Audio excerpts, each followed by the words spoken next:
هل تشتغل لك الفيديو؟ טוב, אם כן, הלימוד שלנו בוודאי מוקדש ומעלה זיכרוננו לפני בורא העולמים לתת הצלחת הישועה של ישראל ביד צבא הגנה לישראל, שילכו לשלום, שיחזרו בשלום ויביאו ישועת השם לעמו ישראל. לפצועים משלחי רפואה שלמה ויחזירם לאיתנם הראשון ויחזירם לביתם למעונם.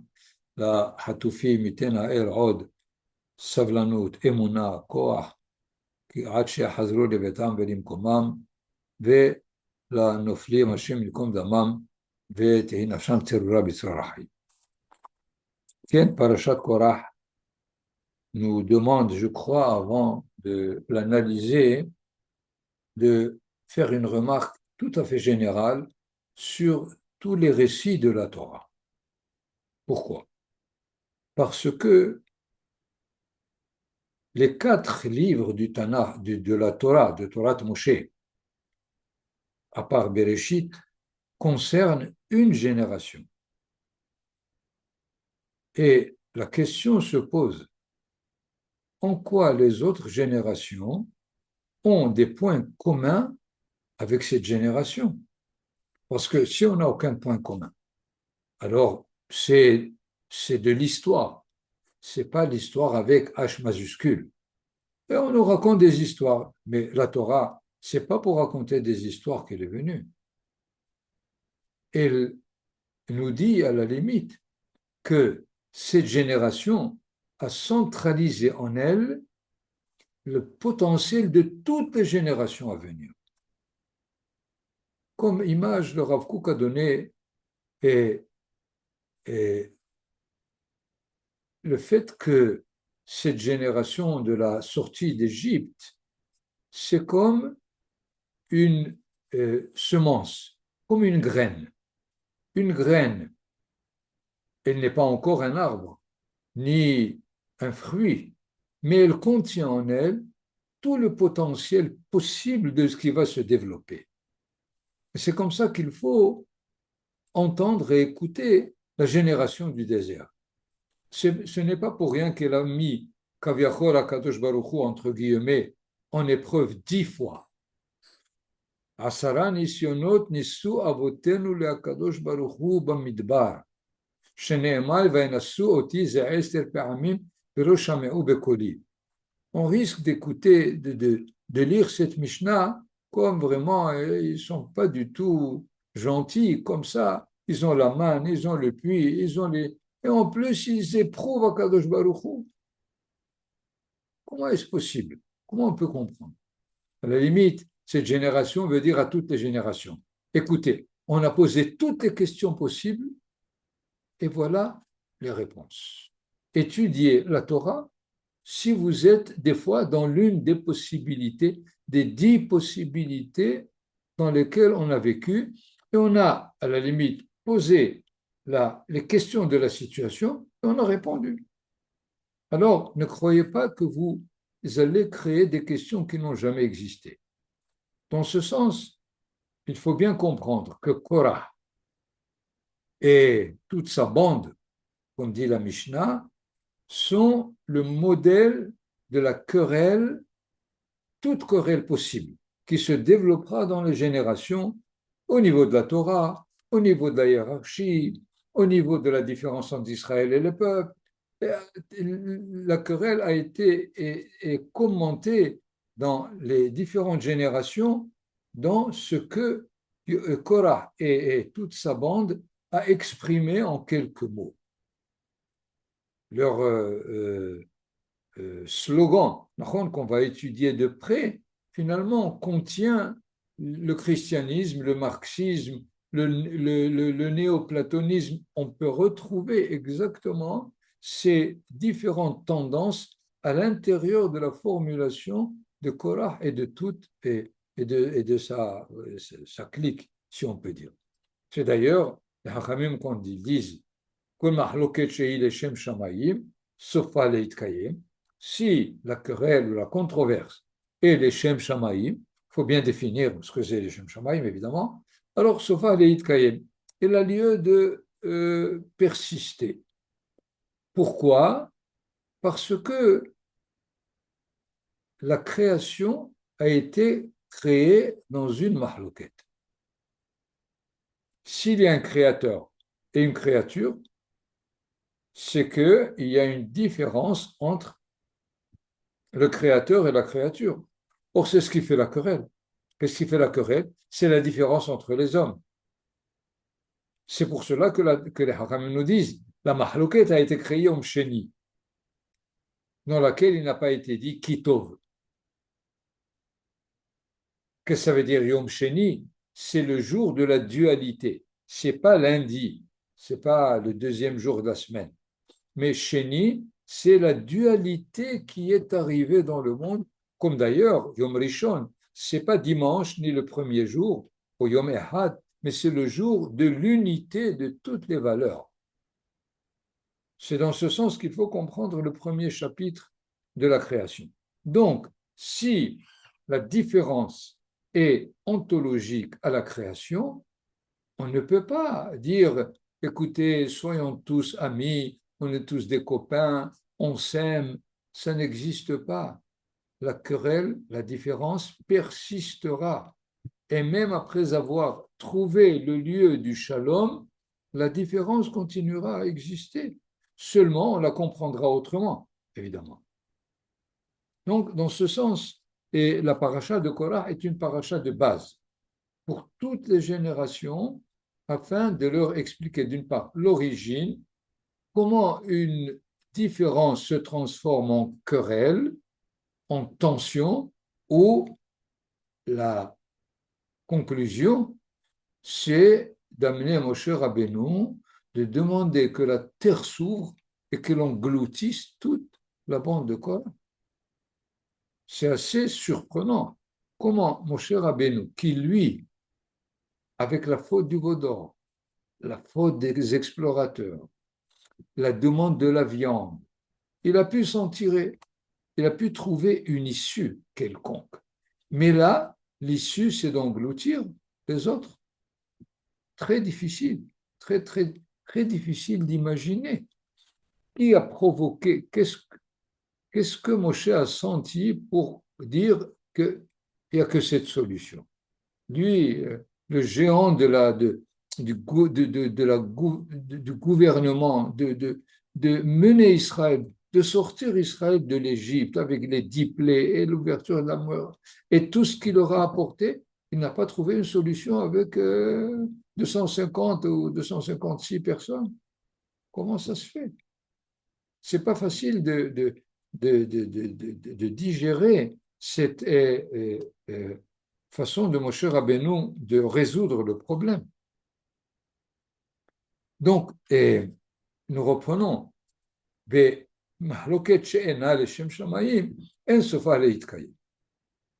la Mishnah nous dit, Ezoi mahloket chez les Shem Shamayim, de mahloket Hillel ve Shamayim.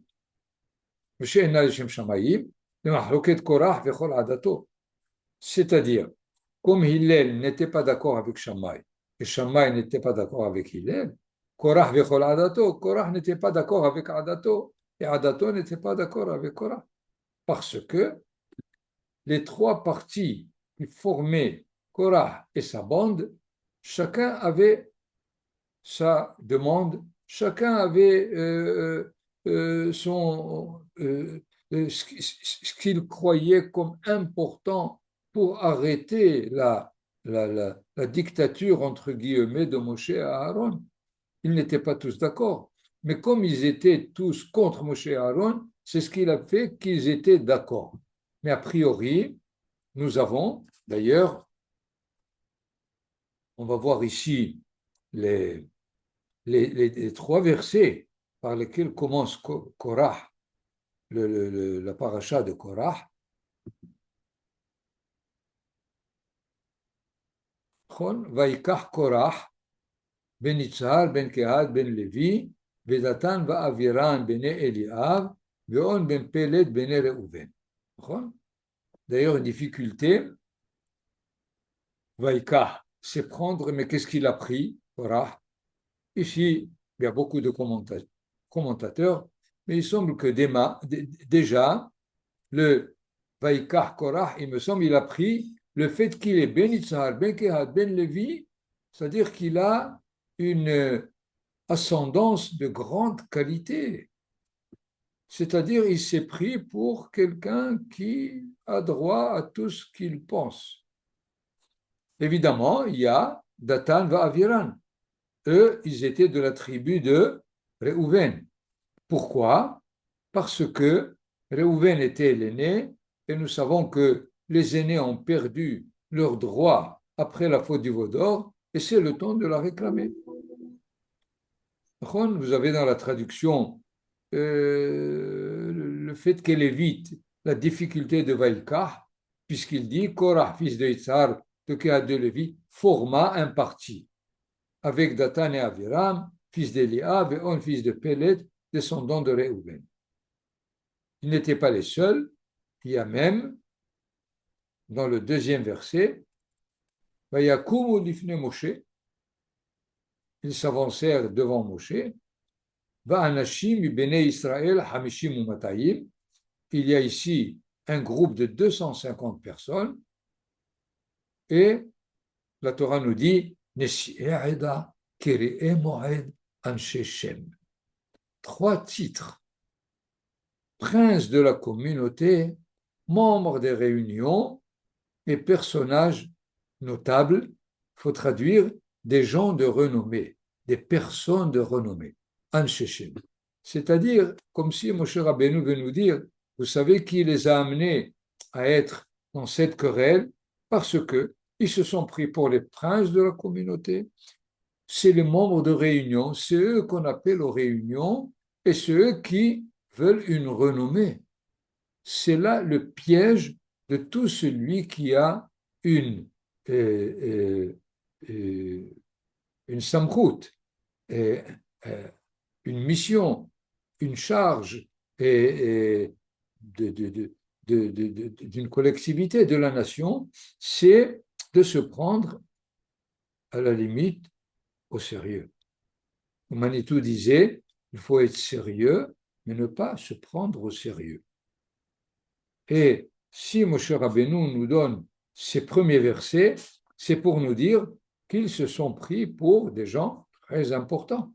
Nous savons par exemple, si on peut comparer lorsque Yitro demande à Moshe Rabbeinu de former des, des juges pour les différentes parties de la communauté, et Saré Asaro, Saré Hamishim, Saré Meo, Saré Alafim, c'est-à-dire des princes pour 10, 50, 100 et 1000, comment il les choisit? Anshe Hayil, Yireh Elohim, Anshe Emet, Son Ebatsa.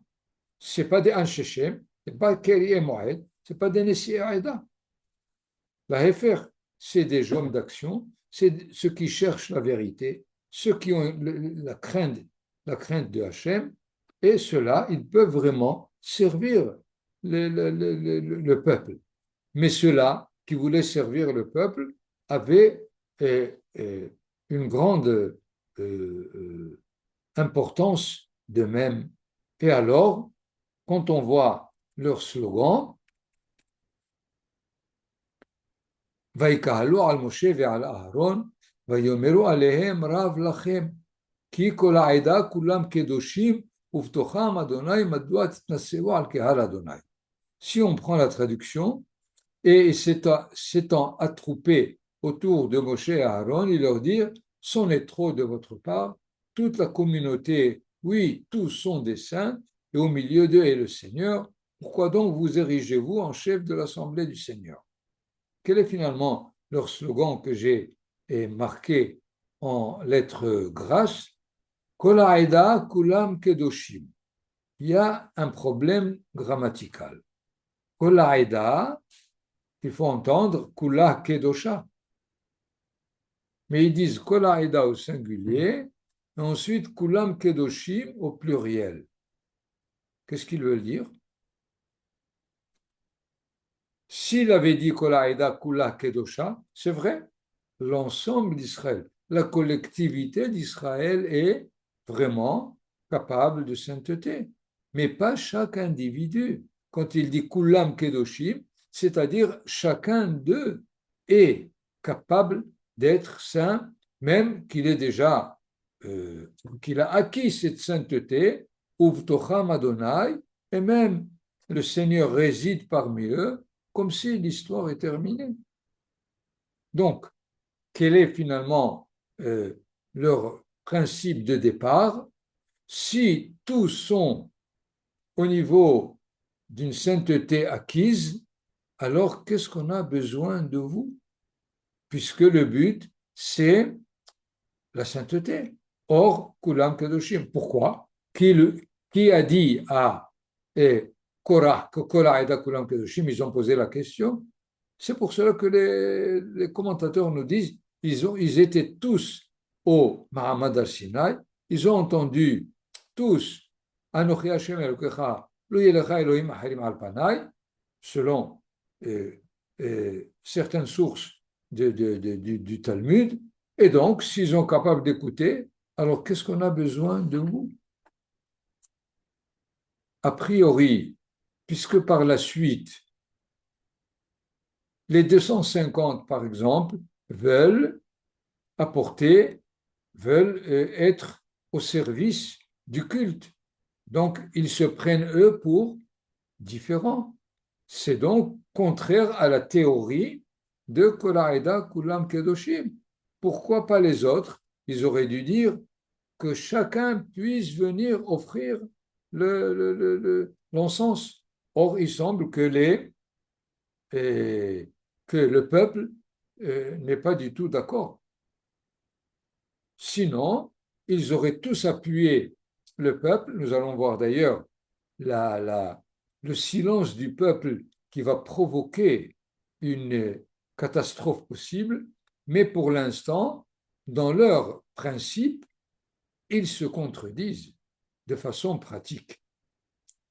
D'une part, dans leurs principes, ils se trompent parce que toute société est basée sur la différence, comme nous l'avons dit tout à l'heure. Il y a toujours une classe d'élite et une partie du peuple qui va être gouvernée, dirigée par cette classe. Il n'y a pas de communauté qui a réussi une sorte d'égalité totale entre les différentes parties de la société. À la limite, le marxisme, c'est ce qu'il a essayé de clamer, aussi bien la Révolution française, égalité, fraternité et liberté. C'est pas vrai. Il y a une inégalité de départ. Mais si jamais on peut établir la morale qui garde la dignité de chaque partie, l'inégalité n'est pas une malédiction. L'inégalité n'est pas une catastrophe. Et finalement, c'est ce que Korah et toute sa bande, d'une part, ils se sont trompés dans le principe, et deuxièmement, la conséquence, la conclusion de leur principe se trouve en contradiction par rapport à leur demande, puisque évidemment, le Midrash dira, mettra dans la bouche de Korah, qui dit à Moshe, bon, tu as donné à ton frère la prêtrise, mais dans la lignée des enfants, Uvne Kehat, Amram, Yitzhar, Hebron et Uziel, Amram, c'est le Bechor, ça te revient, toi, j'accepte même Aharon, c'est pas évident, mais tu as donné la présidence des Lévites à Uziel, Elitzaphan, ben Uziel, oh il est le quatrième, et moi je suis le deuxième, Kehat et Amram, et Kehat Amram Veitzar, et on a vu Vekach Korah ben Yitzhar, Si je suis deuxième, c'est à moi que cela revient. Mais tout à l'heure, tu as dit que tout le monde est égaux. En quoi ça te fait? Quel est ton problème? Euh, que ce soit Oziel ou toi ou l'autre, c'est pas important. Ce qui fait, nous voyons combien des fois l'idéologie ne trouve pas entre les mains de ceux qui la prennent. Finalement, il y a là une contradiction entre l'idéologie et son application.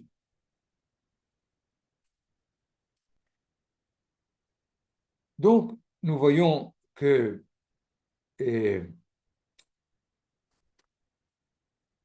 Korah est dans une problématique qu'il n'arrive pas à résoudre.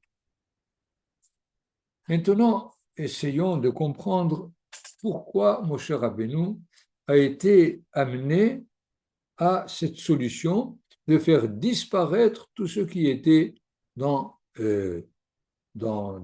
cette querelle. D'ailleurs, la paracha nous dit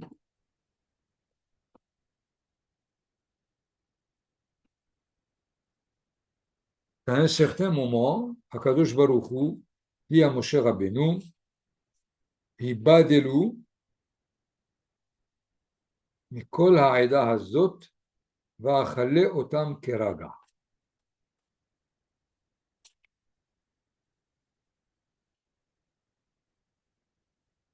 Or, c'est au chapitre 16, verset 21, Hibadelu mitoch ha'eda hazot. Retirez-vous de toute cette assemblée, je vais tous les exterminer.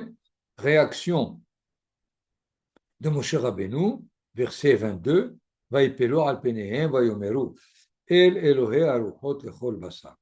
Comment toi, celui qui connaît toutes les âmes, Ha'ish echad yecheta, ve'al kol ha'edat tiktsor, si un faute, toute l'assemblée doit payer, et assez étonnant, וידבר אדוני אל משה לאמור, דבר אל העדה לאמור, יעלו מסביב במשכן קורח דתן ואבירם.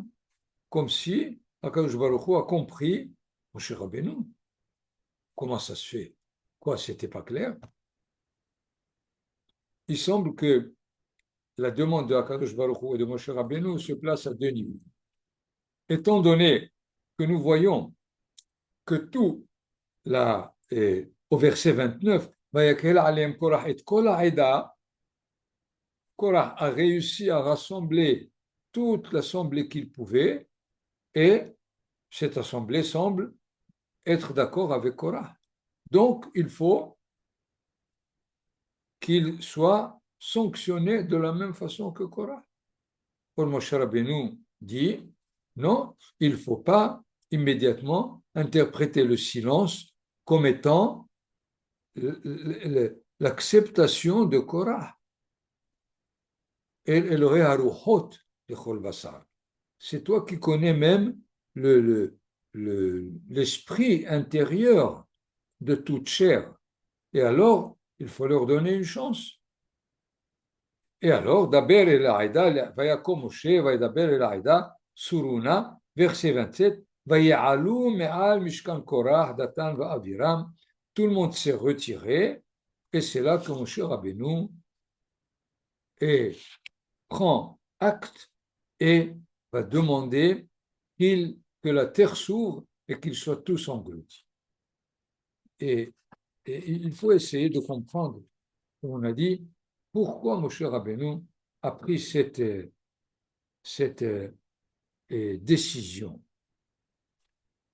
Il semble que pour revenir à ce que nous avons dit tout à l'heure, Mahloket she'ena leshem shamayim, généralement, c'est sûr que Mahlok she'i leshem shamayim, elle met de côté tous les intérêts personnels.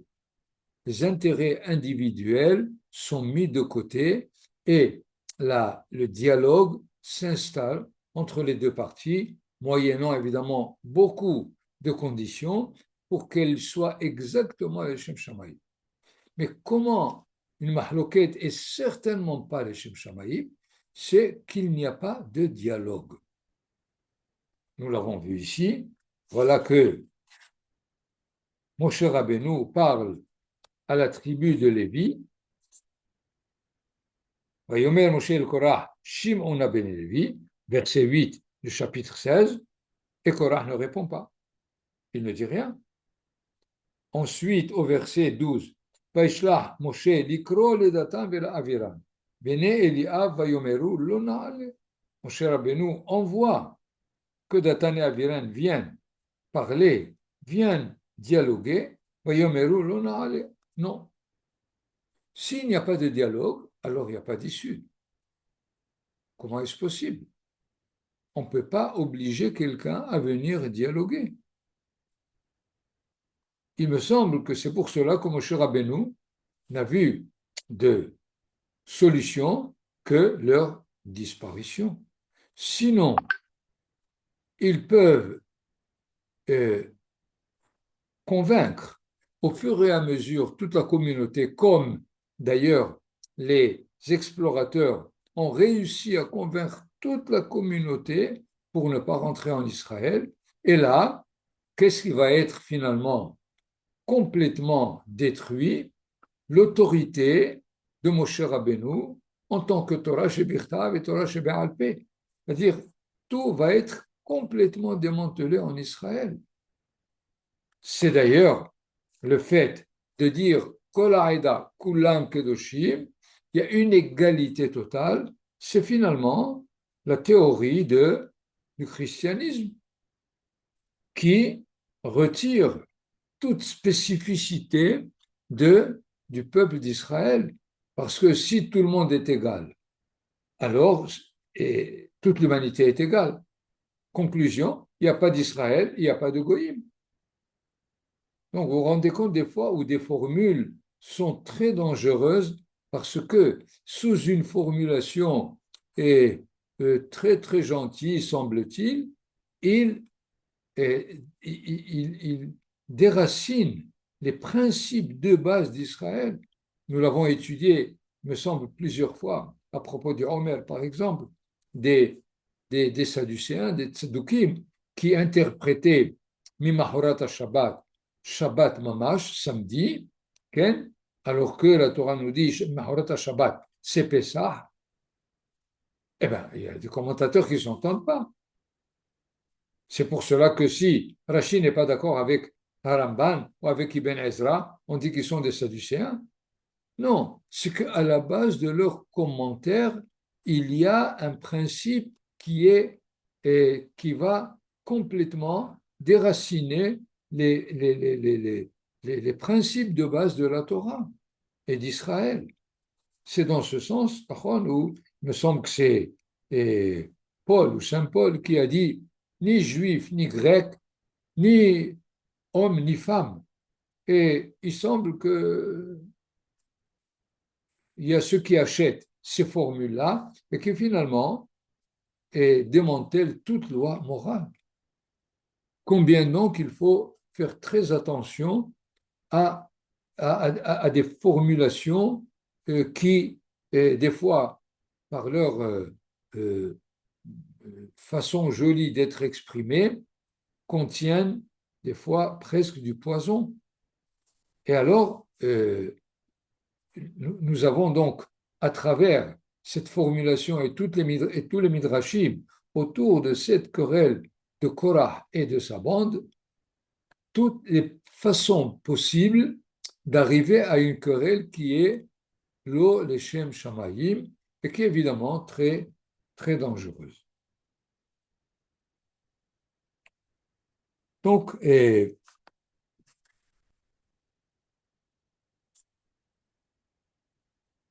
à partir évidemment du chapitre 18, la Torah donne une série de mitzvot à la tribu de Lévi, à la tribu aux Kohanim et aux Léviim. Essentiellement, nous avons, depuis le premier verset du chapitre 18, où l'Éternel dit à Aaron, toi et tes fils et la famille de ton père, vous serez responsables des délits du sanctuaire. Qu'est-ce que c'est les délits du sanctuaire? C'est écrit ici, Avon Amikdash, Tisou et Avon Amikdash. Nous voyons que le, le, le, le sanctuaire lui-même est problématique. L'approche de la sainteté est quelque chose qui est problématique, au point où il est plus objet de transgression que de sainteté.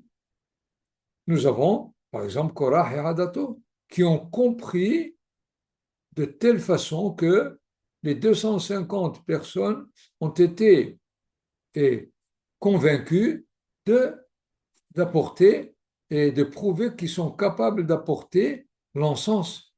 Or, mon cher Rabbeinu les avertit. Il leur dit, il n'y a qu'un seul qui sortira, sachez-le. Et malgré cela, ils continuent à vouloir apporter l'encens. C'est assez difficile d'imaginer que quelqu'un te dit, et ici une haute tension, si tu attrapes les deux fils, tu vas mourir. Comment est-ce possible? Comment peut-on comprendre que les 250, ils ont accepté l'épreuve de l'encens? Il y a là, évidemment, à nous retrouver, à être, si on peut dire, dans les chaussures de ces personnes, de cette génération. Comme nous l'avons dit tout à l'heure, il faut chercher quelque part un point commun avec cette génération, et ce n'est pas du tout évident, c'est pas facile, parce que dans cette génération, je prends un exemple qu'un commentateur a, a fait comme remarque, c'est que la émouna, c'est-à-dire la foi, la confiance, est-ce qu'elle avait la même résonance de la génération du désert et de notre génération? Certainement pas. Pourquoi? Nous, on doit avoir la émouna de l'existence de Hachem. C'est l'un des 13 premiers principes de Maïmonide. Or, eux n'avaient pas à avoir la émouna qui a Hachem. Ils voient sa présence. Ils l'ont vu au Mahamad al-Sinaï, ils le voient au Al-Moed, ils le voient, donc ils ne peuvent pas avoir comme devoir la foi, les Amin bimtsiut Hashem. Alors, où est-ce qu'ils avaient une émouna? Lorsque Akadosh Baruch Hu dit d'Avraham Avinu, Vaya Amen Vashem, Vaya Sheve Halot Tzedaka, quoi, il a cru que Hachem existe, il lui parle. Il n'a pas besoin de croire que Hachem existe. Mais il avait confiance dans la promesse que Hachem lui donne. Donc la émouna, même du temps de la sortie d'Égypte, ou peut-être du temps du premier temple, est différente de notre émouna. Nous, on a la émouna dans le présent, de ce qu'on n'est pas capable de voir, mais eux, ils avaient une émouna dans le futur. Évidemment, il faut aussi qu'on ait aussi la émouna dans le futur, mais pour bien comprendre que c'est différent. Donc, et pour revenir à à cet ordre que donne Akadosh Baruch Hu à Aaron, et il lui dit, sachez que la proximité du Mikdash, c'est quelque chose qui est le désir de chacun d'Israël, tout à fait normal. Eux,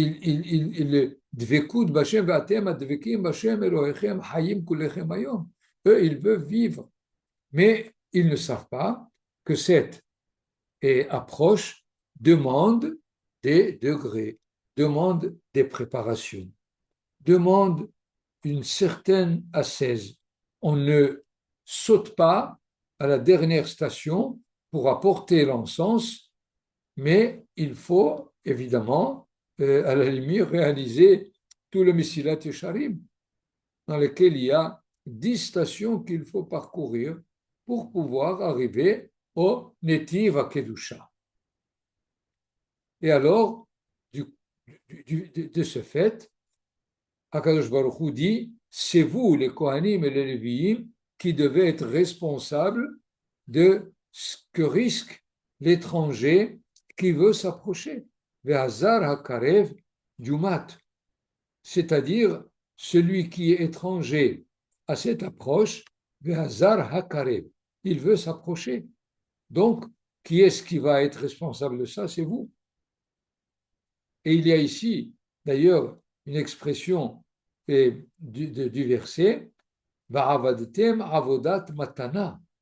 Vous allez servir un culte de don. Qu'est-ce que c'est qu'un culte de don? D'ailleurs, la traduction a été très difficile. Fonction privilégiée que je vous donne. Or, avoda, c'est un culte, c'est un devoir.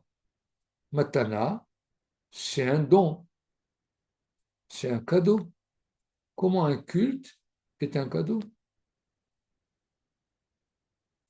Et là aussi, Baruch Hashem, il y a eu beaucoup de commentaires à propos de cette formulation, de ce couple de mots paradoxal a priori. Première possibilité, c'est que c'est moi qui vous donne la possibilité du culte, et ce n'est pas ni Moshe, ni un privilège des Kohanim ou des Lévi'im qui sont la source de ce culte. C'est moi qui vous la donne. Deuxième façon de comprendre, sachez que le culte, c'est un cadeau. Généralement, on prend le culte pour un devoir, une charge et des fois une contrainte. Mais un cadeau, on le reçoit avec plaisir.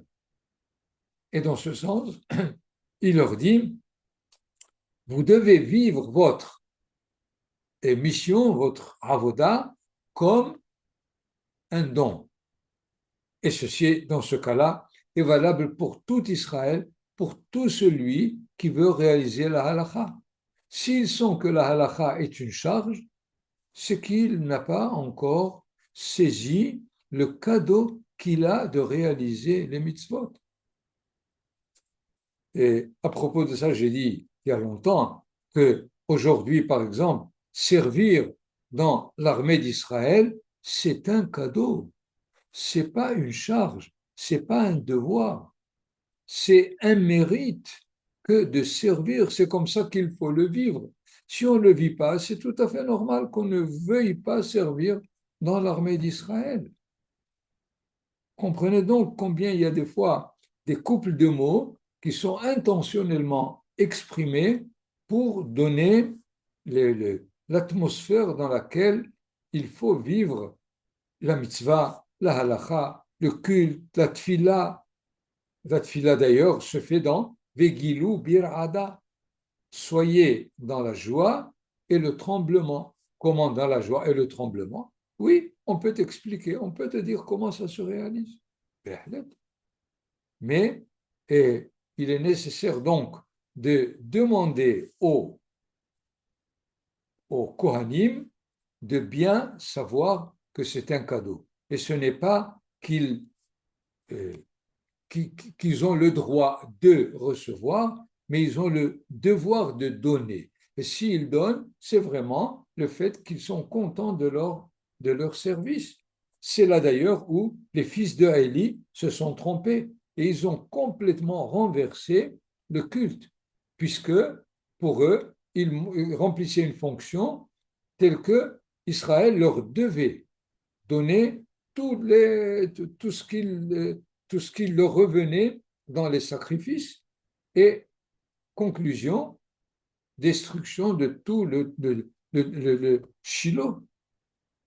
Donc, combien cette formule est déjà dans les premiers versets de l'avertissement que Akadosh Baruch Hu donne à Aaron, aux Kohanim et aux Lévites, d'être garant du danger qui guette tout celui qui veut s'approcher du Beth Amikdash.